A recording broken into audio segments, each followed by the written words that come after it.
Good morning, everybody. I'm Kristen McMaster from the University of Minnesota.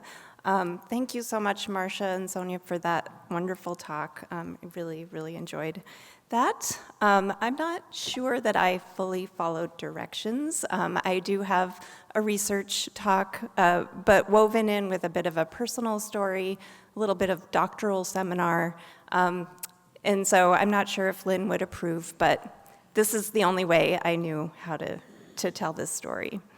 So I'm really honored to share lessons that I learned from Lynn Fuchs as I and my colleagues extended data-based instruction to support children with early writing needs. We're hearing a lot about math today. I'm going to talk about writing, but I'm mostly going to talk about data-based instruction. So first, I do want to acknowledge the many people who contributed to this work. First and foremost, Erica Lemke, also Chris Schatzsnyder, who's here with us today. It's great to see you. And a whole host of researchers, project coordinators, doctoral students, schools, teachers, students in Minnesota and Missouri. And since Erica wasn't able to attend this event, I did reach out to her and say, do you want to share any lessons you learned from Lynn Fuchs that I should be sure to mention? And she said, for me, a lesson learned from Lynn was to always maintain the integrity of the work and be thoughtful and careful before proceeding. So I thought that was a great way to start this off. So like I said, I do need to share a little personal story just to give you the context and the sort of time span of Lynn's influence on my work. So my story starts in the late 90s when I was a graduate student here in the special education doctoral program. I was Doug's student, but I also had the privilege of taking classes from Lynn as she taught Doc Prosems 2 and 3, I think. And so this picture was taken by my husband at some point during that period. This is me working on an assignment. I'm not sure what it is, but from the look of mild terror on my face, I can only guess that it was a paper for Lynn's class and that Eric was hearing a common refrain that came out of my mouth those days, which is, how can I possibly turn in this paper to Lynn Fuchs? That continued to come out of my mouth for many years since then. And as Sharon was saying yesterday, it wasn't because Lynn was harsh or mean in any way. In fact, she was always kind, but she set such a high standard, and I really wanted to meet that standard, and that feeling has never really left me. Fast forward to May of 2025, and when I heard the news of Lynn's passing, of course, like everyone, I was heartbroken, and it took, I just wasn't quite sure how to process that news. But after a while, I did return to a paper I'd been working on that spring, and I was kind of scrolling through to find my place in that paper, and I came across this comment I had left myself that said, cite Fuchs treatment validity paper. And when I saw that comment, it just kind of stopped me. It hit me really hard. And it's not because it was an unusual comment. I often was citing the work, and I know I left it so that I'd check the paper and make sure I was accurately citing it. But it just made me realize how, 2 weeks ago I had almost thoughtlessly put it there, like as a matter of course. Of course I'm going to cite the Fuchs treatment validity paper. But I had to sit there for a while and just absorb the influence that Lynn and also Doug have had across my whole career, and that this was just a routine thing that I would be citing their work.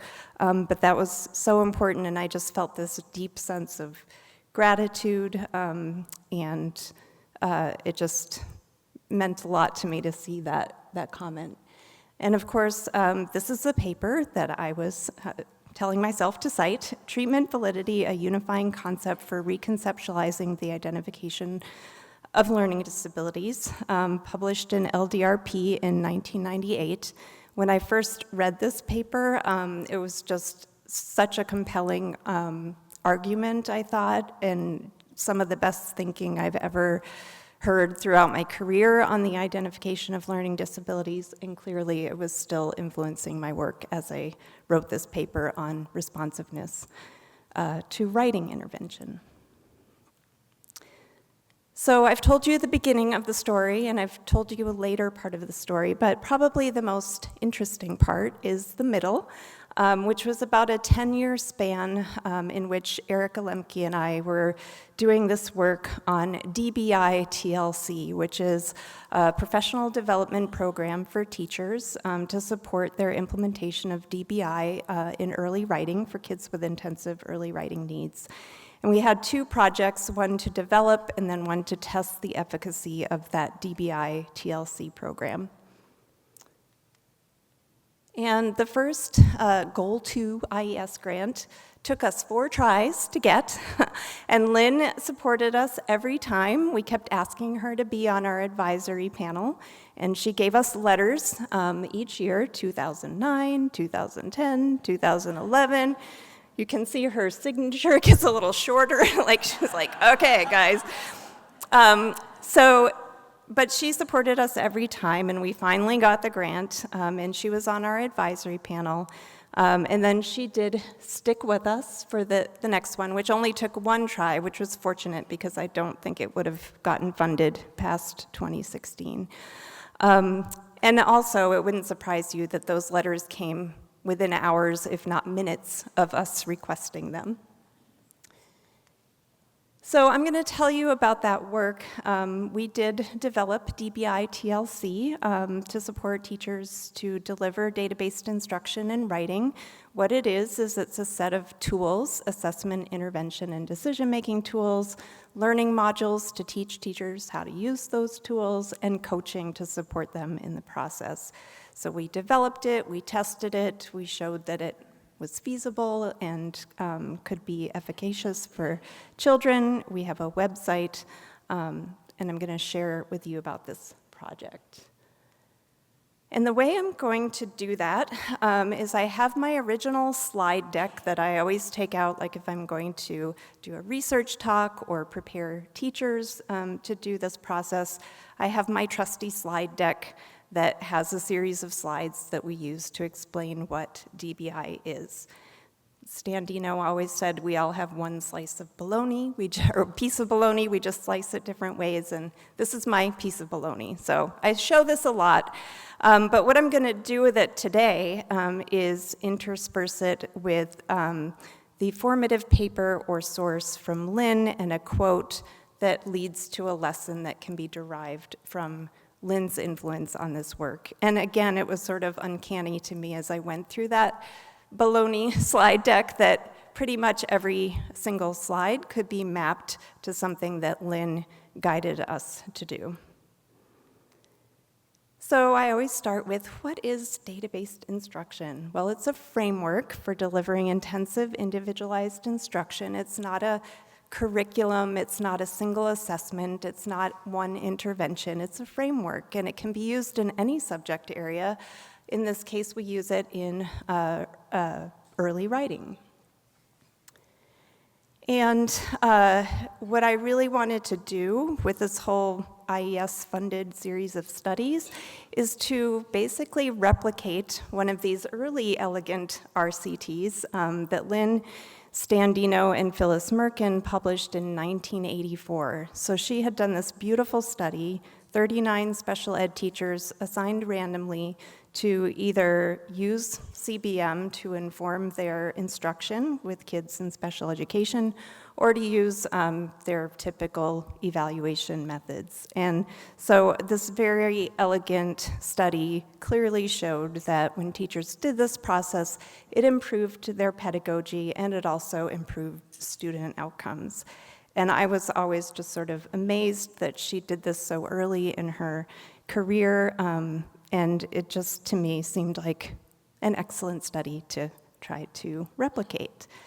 So in that paper, she describes database program modification, which is kind of what DBI is, basically, and that it requires practitioners to measure student performance on a long-range goal behavior.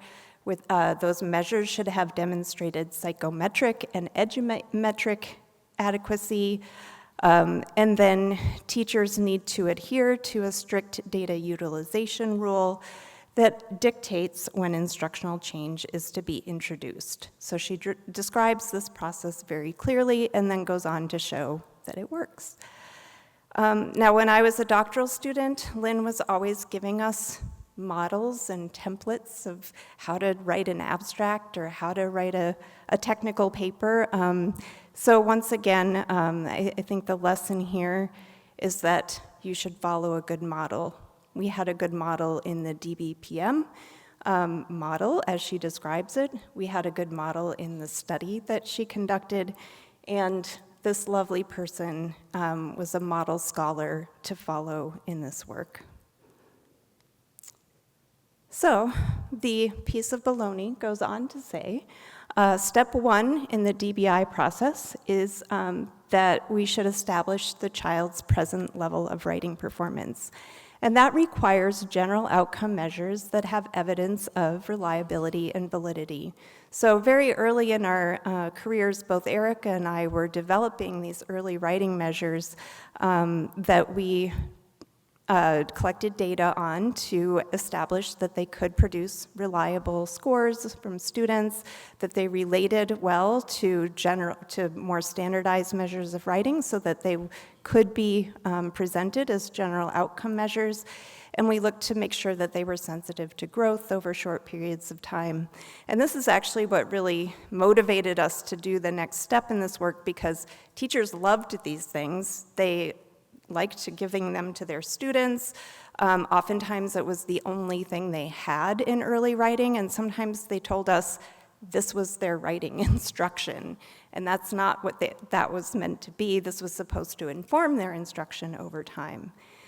But this idea of a general outcome measure where we could first establish present level of performance and put that on a graph was really guided by this conceptual thinking that Lynn and Standino write about in the paper, Paradigmatic Distinctions Between Instructionally Relevant Measurement Models.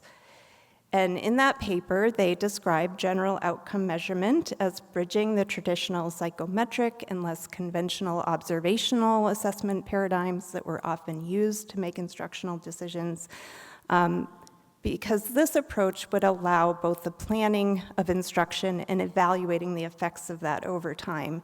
And you really needed this general outcome measurement approach in order to be able to see that trajectory of growth and make decisions based on it. And also that it would provide a non-discriminatory database that could be used for a range of decisions. So there was a strong equity focus as well. And so from this, the very simple but important lesson is that we should align our measures to our purpose. And that's really kind of fundamental to this DBI process. The next thing, the next step in this process is to set an ambitious long-term goal. And so to be able to provide guidance to teachers to do this, Erica and I, early in our development work, went out and administered the early writing measures to typical samples of kids, both in Minnesota and Missouri, so that we could generate benchmarks and normative rates of improvement, so that we could tell teachers, you know, if you want to set a long-range goal, here's some guidance on which you could base that long-range goal, because that's often kind of a sticking point for teachers, like how do I know what I could expect my child to do over the course of an academic year. And so the idea then is that they could set that long-range goal, they could draw a line from baseline to goal, and that would show them how much growth they could expect over that period of time and be able to monitor progress towards that goal. This, of course, comes from a paper in 1993, I think, Formative Evaluation of Academic Progress, How Much Growth Can We Expect, that Lynn and Doug and Carol Hamlet wrote in collaboration with Lynn Waltz and Gary Gurman in the St. Croix Education District in Minnesota. And in this paper, they collected data from thousands of students across elementary school grades in reading, spelling, and math, and generated these normative growth rates to show us how much growth we could expect. And they explain in this paper that if we are going to come up with standards for how much growth to expect, we have to figure out what those standards should be with data. So they went out and collected the data so that they could set those normative growth rates.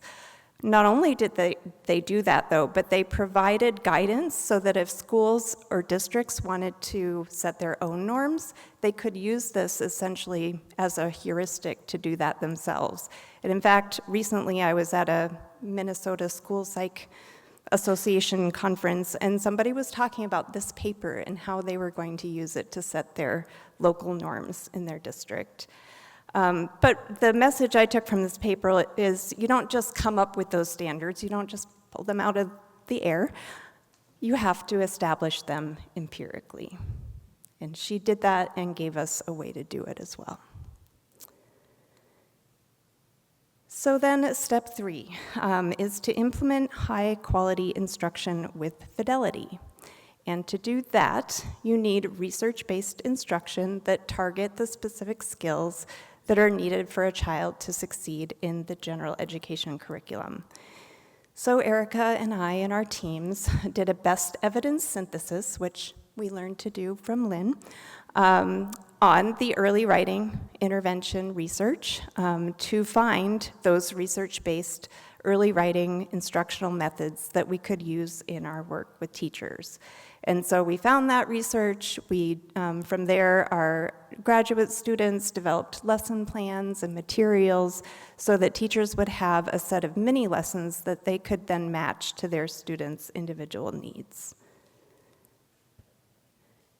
And this is directly guided by work from Lynn when she worked with the National Center on Intensive Intervention. I'm pretty sure she had substantial input into this whole process. And one thing I heard her talk about a lot is the importance of a validated intervention program, which is a standardized, evidence-based intervention program. Even though we're going to do individualized instruction, we'd better start with something that we feel pretty confident will work for a lot of kids. And so this idea of using a validated intervention program is really essential to DBI, because if we see that a child isn't making progress, we don't want it to be because they weren't getting very good instruction to begin with. So we need to base our instruction on a strong platform so that then we know, okay, we need to do something more intensive or more individualized for an individual student. Step 4, is the student on track to meet the goal? So we're monitoring progress using our general outcome measures, and then as we collect that data, we're using decision rules to evaluate the instructional effectiveness and student progress. And we can do that by looking at that goal line that I showed you earlier and the trend of the student's actual progress. If their trend is steeper than the goal line, that's good news. It means we can raise the goal and have even higher expectations for our students. If it's even with the goal line, we know we should continue what we're doing. Seems like it's working and the child is growing as we expected. If the trend line is flatter than the goal line, that alerts us that we need to change instruction. And this idea is very much guided by this paper and other work that Lynn has done on the effects of instrumental use of curriculum-based measurement to enhance instructional programs. And in this paper, they actually look at teachers' use of data and whether supporting that use of data actually leads to better student outcomes. Because it's not just that we're collecting the data just for the heck of it. We have two distinct components, measurement and evaluation. So measurement is the collection of the student performance indicators. Evaluation is the instrumental use of those indicators. And when we instrumentally use, we're manipulating and experimenting to figure out what's actually going to work for the students. But she points out in that last paragraph there that practitioners may be more likely to measure student performance than to use the data instrumentally. And that's exactly what Erica and I were seeing with teachers, is that they were collecting the data very happily, but they didn't know what to do with it. And in this paper, they look at ways to support teachers' use of that data, in this case with a computer-based system, which I learned to use as an undergraduate in my teacher prep program here at Peabody. I used it in my early days as a special ed teacher, and it just makes so much sense. I just was ingrained in this approach and thought, this is how you do special education. But it turns out a lot of people are not prepared to do this, either in their teacher education programs or once they enter the workforce. And so this idea that you instrumentally use data is often unfamiliar to a lot of teachers and very challenging. So from that paper, it really emphasizes the importance that we support teachers' instrumental use of data. We don't just expect that they'll do that when they collect it. Step 6. So here we generate hypotheses about student progress to individualize instruction. And so here's where a lot of times, in my experience, teachers think, oh, I'm doing this intervention, I see it's not working, that means I have to throw it out the window and do a whole new intervention. No, you don't have to do that. You have to think through, like, what is going on with this individual child that might lead to some sort of tweaks or adaptations or modifications that you do to your solid intervention platform that you started with. But that's sort of a revolutionary idea for a lot of teachers, and so we had to sort of figure out, how are we going to help them think that through? And very conveniently, around the time that we started the efficacy trial, Lynn and Doug and Amelia Malone published this taxonomy of intensive intervention, or intervention intensity, and gave guidance for what you might do to intensify intervention. Maybe you'd teach for transfer. Maybe you would increase the explicitness of instruction, or increase the dosage, or add some behavioral support. But all of that would depend on these hypotheses that the teacher would generate about the individual student's needs. And then they could actually use that hypothesis to change instruction incrementally, and over time, see the progress that they were hoping to see. And here's that paper, the Taxonomy of Intervention Intensity, that articulates 7 principles for evaluating and building intervention intensity. That includes strength, dosage, alignment, attention to transfer, comprehensiveness, behavioral support, and individualization. And a piece that they really emphasize in this paper is that this taxonomy can be used to systematize the process by which special educators and related personnel set up the intensive intervention, monitor students' response, and evaluate the effectiveness of that instruction, which should lead to higher quality intensive intervention, improve student outcomes, and help schools design intervention programs that are more intensive from Tier 2. So directly from that article, this really important lesson is to systematize the process. There's a lot of things that happen in schools that are sort of haphazard, and it's difficult to know whether those will lead to outcomes or to know what it was about them that led to those outcomes. But if we systemize the process, it gives that framework for teachers to methodically go through and figure out what might work for their students. So we spent about 10 years developing and testing a systematized process for early writing, first with our development project and then our efficacy trial. And we found that teacher and student outcomes improved. So we had 3 years, 3 cohorts of teachers, about 132 teachers assigned randomly to treatment, about 309 of their elementary students, most of them receiving special education or intervention services of some sort. teachers who were in the DBI condition implemented about 20 weeks of DBI TLC. They received the tools, the learning, and the coaching, and they implemented it with fairly decent fidelity. And we found in the end that teachers improved their knowledge and skills about DBI and writing and their self-efficacy for improving kids' writing outcomes, and students improved in both their CBM writing and the writing on a standardized measure. And recently, in 2024, we published a paper on that efficacy trial in a special issue of the Journal of Learning Disabilities that Doug and Lynn guest edited. Of course, in submitting this paper to them, I once again had that question.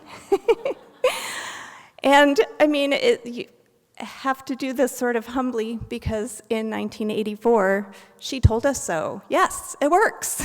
So children whose teachers employ the ongoing measurement and evaluation system achieve better than students whose teachers don't. Of course, she goes on to say, well, it could also be because of this, but I think she knew.